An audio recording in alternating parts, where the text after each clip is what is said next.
You thought power came from the sword. You thought it screamed in battle. But real power, it whispers, it seduces, it controls, invisibly. Dostoevsky saw it before most men did. Not in politics, not in war, in the quiet chamber of the mind, where desire wrestles with fear, where guilt becomes the leash, and obsession, the cage. He gave us women who did not command with force, but with a glance, with silence, with a question that lingered longer than the answer. He showed us the dominator who never raises her voice, because she doesn't have to. This is not romance, this is strategy. This is not seduction, this is sovereignty. It's not about beauty, it's about mystery. Not about submission, but selection. She chooses who gets in, that's the power. And when a woman understands her ability to own perception, the game changes. Because what you believe is what she allows you to believe. She leads through emotion. She governs through guilt, and controls through contrast, warmth and cold, love and silence, sweetness and withdrawal. It's not manipulation, it's influence. And it is older than the empires of men. You see it in every great downfall, a man lost in the labyrinth of a woman's psychology. Not because she trapped him, but because he walked in willingly, because she made the maze irresistible, the secret weapon, emotional leverage. She reflects your deepest fears back at you, makes you doubt yourself while craving her approval. And in that loop you're not just interested, you're owned. Dostoevsky didn't write fiction, he wrote frameworks. He didn't invent these women, he revealed them. He understood what most men fear to admit, that the strongest chains are invisible, and the fiercest dominator wears no armor at all. So what do we learn? That dominance isn't about control over others, it's about control over self. That emotional sovereignty is the root of power. That when you can walk away, they follow, and when you no longer need you attract. Let this be your education. That influence isn't declared, it's felt. That silence can be louder than anger. That the feminine mystique isn't weakness, it is warfare. And you, whether man or woman, must decide. Will you be emotionally bankrupt or emotionally bulletproof? Will you be reactive or sovereign? Because in the end, power isn't taken, it's given. And Dostoevsky warned us all, she already has it. They told you dominance looks loud, violent, masculine, but what if the highest form of power makes no noise at all? What if power isn't shown but felt, not in commands but in composure, not in orders but in options? She doesn't shout to be heard, she doesn't chase to be loved. She waits, she watches, she decides. That's the first signal she is not emotionally available on demand. And that's not cruelty, that's control. The ability to delay her reaction, that's not detachment. That's discipline. You want her attention. You earn it, and if she gives it, it's never for free. Dostoevsky wrote of women who knew this secret well. They didn't dominate by taking control of men. They dominated by never losing control of themselves. Her calm becomes unsettling, her silence louder than your noise, her lack of need addictive. Because in a world desperate to be heard, the one who listens owns the room. When chaos erupts, she doesn't react, she observes. She reads the emotional battlefield before stepping on it. She knows, if she moves first, she loses leverage. But if she waits, everyone else reveals their weaknesses. That's emotional sovereignty, not giving in to every feeling you feel, not being governed by moods, not outsourcing your worth. It's the inner fortress, the unshakable center, and from that center she governs without force. You can't tempt her with status, you can't shake her with threats, because nothing outside of her defines her. And when you can't be controlled emotionally, you can't be controlled at all. Dostoevsky's women weren't always virtuous, but they were always in charge of themselves. They used emotions like weapons, not to harm, but to dominate. Not with rage, not with drama, but with precision. Emotional sovereignty is what makes her unforgettable, because you never feel like you have all of her. You only get what she chooses to give, and when you don't know what's next, you keep coming back. Curiosity becomes obsession. Obsession becomes submission. It's not about controlling others. That's temporary. It's about becoming so centered others orbit around your gravity, because when she refuses to beg, refuses to break, refuses to chase, she becomes the one they all chase. You can see this power in the smallest moves. She doesn't over-explain. She doesn't over-apologize. She doesn't fill silences with insecurity. She owns the silence. She makes peace with uncertainty, and that makes others uncertain around her. She's not playing hard to get.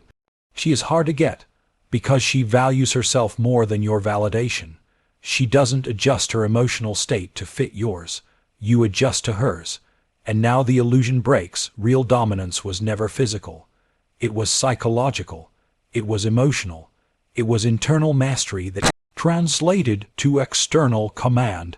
This isn't gendered. This is human truth. But the feminine, when deeply rooted in emotional self-rule, becomes a storm no one sees coming.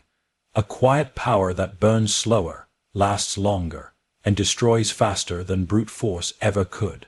So understand this. Control your reactions, and you control your reality. Master your emotions, and you master others. Own your center, and you won't need to compete for power, because you already are it. Once she has emotional sovereignty, she doesn't just survive the game. She becomes the game, not by declaring it, by embodying it, not through seduction, through structure. Because when a woman is her own foundation, she becomes a mirror that bends the souls of others. That's the femme fatale Dostoevsky saw. Not a woman of lust. A woman of gravity. She doesn't pull you in with her body. She collapses your mind around her presence. She's not evil. She's inevitable. Because in a world full of predictable women, she is the one exception that men never recover from. Not because she gives them heaven, but because she makes them feel like gods and then reminds them they're not. Dostoevsky didn't write fantasy. He wrote psychology. His femme fatale isn't loud, isn't sexualized, isn't shallow. She's psychological warfare wrapped in elegance.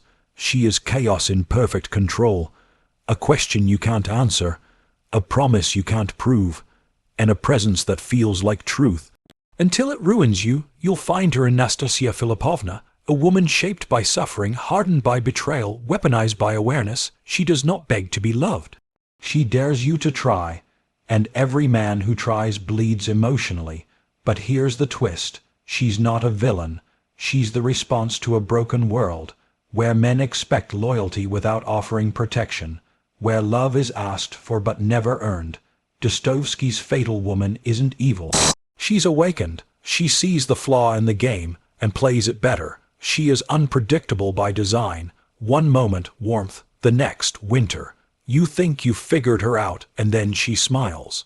And you realize you were never close. She speaks less, but every word cuts. She touches rarely, but every touch lingers. She disappears often, but never leaves your mind. You don't chase her for pleasure. You chase her for meaning. You think you're choosing her, but it was never your choice. And that's where the dominance begins. Because the femme fatale doesn't attack. She reveals. She brings out what's already broken inside of you. Your guilt. Your obsession. Your need to fix, to save, to win. She gives you nothing to control, and that's what makes her dangerous. You can't bargain with what doesn't need you. You can't fix what doesn't want to be healed. She breaks you by being complete without you. She knows the secret. Power doesn't come from being liked. It comes from being unforgettable. And the only people who are unforgettable are the ones who never needed you in the first place. Dostoevsky's fatal woman isn't looking for a man. She's looking for control over her own chaos. And if you walk into her world, she'll test you with that same chaos. Some call it manipulation, but it's reflection. She shows you what kind of man you really are. Can you handle depth? Can you handle rejection? Can you handle not being the center? Because if you can't, you'll call her cruel, when in truth, she's just not accessible to the weak. This archetype isn't here to be judged. It's here to be understood, because she exists in every generation. She wears different faces, speaks different languages, lives in every city. But her pattern never changes. She is never truly yours. You don't own her, you experience her. And when she leaves, something in you is never the same, because she didn't just touch your life, she exposed it. She showed you who you are when faced with someone you cannot control. This is not fantasy.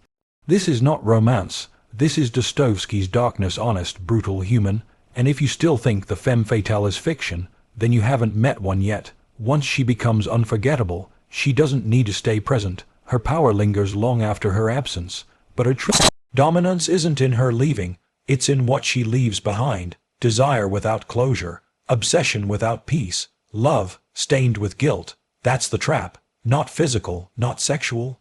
Psychological, built not with affection but contradiction. She gives just enough to keep you hoping, then pulls away to make you doubt. You never know if you're being punished or tested. You just know you need her approval to breathe again. And when you confuse her silence with your failure, she owns you. You become the architect of your own shame. You chase her not because she demands it, but because she withdraws it. That's how guilt becomes a leash. You convince yourself you weren't good enough. You replay every word, every gesture, every silence trying to decode her. You obsess over what you did wrong, when the truth is this was always the design.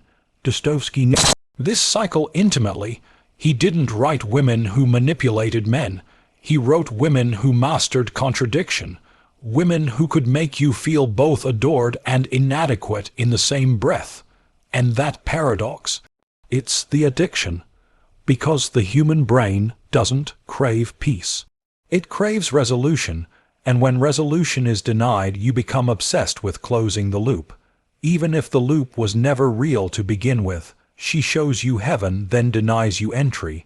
She praises you in the morning and vanishes by night, and your mind can't handle it. So it starts to create stories. Maybe she's hurt. Maybe I failed. Maybe I can fix this. And just like that, you're not thinking about anything else. You're not in love. You're in emotional debt, trying to repay a wound she never admitted giving. And every time you feel her slipping away, guilt says it's your fault. Desire says try harder, and the trap tightens. She doesn't need to demand loyalty. You offer it freely, just to get another glimpse of that warmth, the warmth she gives sparingly, strategically, surgically. This isn't heartlessness, it's higher chess, because while you chase meaning, she guards mystery, while you explain yourself. She remains silent, and silence always has more power than words. She doesn't need to justify her absence. You'll do that for her. You'll defend her to your friends. You'll protect the image of her even when it's destroying you. And in that protection, you lose yourself. You don't just want her back. You want your worth back. Because somewhere along the line, she became the measuring stick of your value. That's what makes this trap so lethal. It's not built on her control over you. It's built on your loss of control over yourself. You become addicted to a woman who never promised you safety, but made danger feel like destiny. You don't run because you're scared. You stay because you hope. And that hope becomes the poison. This is the architecture of psychological dominance. The loop of guilt and desire keeps spinning, not because she forces it, but because she knows how to step back and let your mind do the work. Dostoevsky didn't create villains. He revealed the victim's complicity. He showed us that we often surrender not to power, but to potential. The potential of what could be, what we imagine, what we project. And she knows this better than anyone. She doesn't dominate through action. She dominates through absence, through ambiguity, through emotional contradiction. So when you're caught between desire and guilt, realize something. You're not in love with her. You're in love with the version of you she made you chase. And until you reclaim that version, she wins. Once guilt becomes the leash, and desire becomes the drug, she no longer needs to pull you. You pull yourself. But why does she stay unforgettable?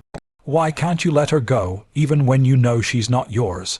It's not what she gives you. It's what she never reveals. Mystery is the true seduction, and she doesn't chase attention because she understands scarcity is stronger than beauty. You ask questions. She answers sideways. You reach deeper. She pulls further inward. And the more she withholds, the more you imagine. The less she shows, the more you need to know. Not because she hides something, but because she hides everything. This isn't manipulation. This is architecture. She builds her presence like a cathedral, quiet, grand, impenetrable. You don't walk into her. You study her from a distance. The unknown becomes the weapon. The silence becomes the tension.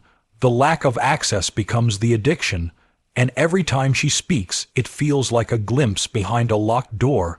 You don't hear words. You feel permission. You mistake fragments for fullness, and suddenly, you believe there's more, even if there's nothing. This is what makes her dangerous, not because she's full of secrets, but because she allows you to invent them. She doesn't define herself, she lets you do it for her. And your projections become your prison. You start to romanticize the depth. You believe there's a tragic story beneath her quiet. You think you can unlock her, heal her, rescue her. You make her your mission, and she never even asked to be saved. Dostoevsky saw this clearly.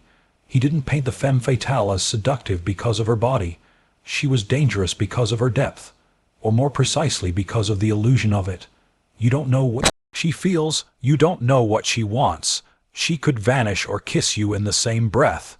She is both distance and intimacy, and you never know which version you're getting. This unpredictability, it becomes your obsession, not because she's cruel, but because your mind can't rest in uncertainty. And she is uncertainty, personified, packaged, weaponized. When you're around her, you don't feel dominant.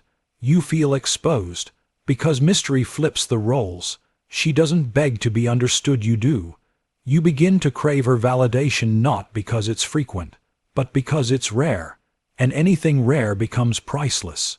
She becomes the treasure you never quite reach. And the closer you get, the more you realize you don't even know what you're chasing. And here's the cruel brilliance of it all. She may not be deep.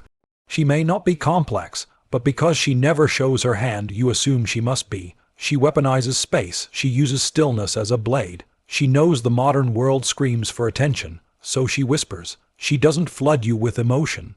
She leaves you thirsty. She doesn't overshare.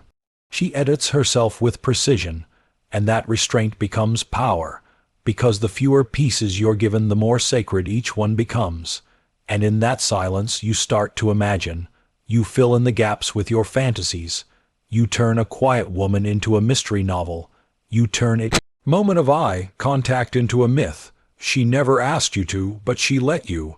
And that's the difference between attention and influence, because attention is easy to get, but to haunt someone's mind, to live rent-free in their unanswered questions, that's not seduction, that's dominance, and mystery is the most ancient form of control. So now you see it clearly. She doesn't win by saying more, she wins by saying less. She doesn't conquer your body. She owns your curiosity. And once your curiosity is hers, your loyalty follows. Even if you never get what you're looking for.